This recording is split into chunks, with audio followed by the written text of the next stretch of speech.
Hello friends education અડ્ડા 71 YouTube ચેનલમાં આપ સર્વે મિત્રોનું હાર્દિક સ્વાગત છે।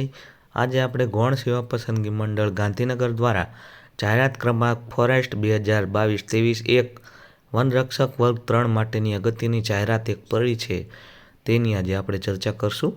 આ જાહેરાત મુજબ મુખ્ય વન સંરક્ષક Shri head of forest force દ્વારા જે છે વનરક્ષક ફોરેસ્ટ બીટ ગાર્ડની ભરતી કરવામાં આવેલી હતી।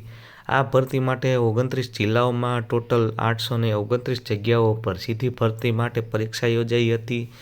આ પરીક્ષા 8/2, 12/2, 14/2 અને 27/2/2024 દરમિયાન યોજાઈ હતી।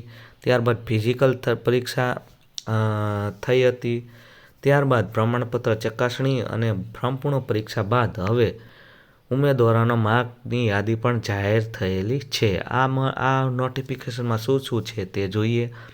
પસંદગી યાદીમાં સ્થાન પામેલા ઉમેદવારોની યાદી, પ્રમાણપત્રની ચકાસણી બાદ મેરિટમાં સ્થાન પામેલા ઉમેદવારોની યાદી અને ગેરલાયક ઠરેલા ઉમેદવારોની યાદી। ત્રણે યાદી અહીં નીચે આપેલી છે, તેમાં તમે કોણ સિલેક્ટ થયું, કોણ સિલેક્ટ નથી થયું તે બાબતની દરેક વસ્તુની તમે અહીં ચર્ચા કરી અને જોઈ શકો છો। અહીં માત્ર ને માત્ર નોર્મલાઇઝ માર્ક છે તે ધ્યાને લેવું। મળીએ નવા લેક્ચરમાં નવા ટોપિક સાથે।